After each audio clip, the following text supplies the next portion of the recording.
টি-20 নাম এলেই মাথায় আসে 4 ছক্কার ঝড়, আর সেই ঝড়ের অন্যতম বড় দূত আন্দ্রে রাসেল। বিধ্বংসী ব্যাটিং, 4 ছক্কার তাণ্ডব, মাঠ জুড়ে উপস্থিতির ছাপ, সব মিলিয়ে এই ফরম্যাটের জীবন্ত পোস্টার বয় তিনি। তবে সব নক্ষত্রের তো একসময় বিদায় নিতে হয়।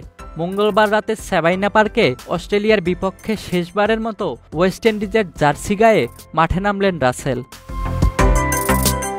বিদায়ের ঘোষণা আগেই দিয়ে রেখেছিলেন, বলেছিলেন ঘরের মাঠেই আন্তর্জাতিক ক্যারিয়ারের ইতি টানতে চান। সেই কথা রাখলেন, যদিও পারফরম্যান্সে মুগ্ধতা ছড়াতে পারেননি খুব একটা। 2টা ক্যাচ ফেলেছেন, বল হাতেও ছিলেন খরুচে। তবে ব্যাট হাতে শেষবারেও দেখালেন কেন তিনি টি-20-র ফেরিওয়ালা। 15 বলে 36 রানের ঝড়ো ক্যামিও খেললেন 240 স্ট্রাইক রেটে, 4 ছক্কায় ভরা। অনেকেই ভেবেছিলেন এমন ছন্দে থাকা রাসেল বিশ্বকাপ খেলার কথা ভাবতেই পারতেন। তবে রাসেল জানালেন এই জায়গাটা তিনি ছেড়ে দিচ্ছেন তরুণদের জন্য। আমার মনে হয়েছে এখনই থেমে যাওয়ার সময় এসেছে এবং এখান থেকেই ছেলেরা ওয়েস্ট ইন্ডিজ ক্রিকেটকে এগিয়ে নেবে। দলে কয়েকজন ভালো খেলোয়াড় আছে। রোমারিও শেফার্ড বেশ আক্রমণাত্মক ক্রিকেট খেলছে। শিরফান রাদারফোর্ড, আলজারি জোসেফ এবং জেসন হোল্ডারের মতো খেলোয়াড়ও দলে আছে।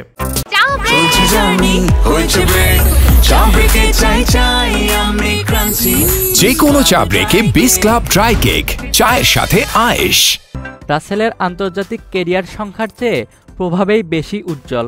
টেস্ট খেলেছেন মাত্র 1টি, ওয়ানডে 56টি, যার শেষটি ছিল 2019 বিশ্বকাপে বাংলাদেশের বিপক্ষে।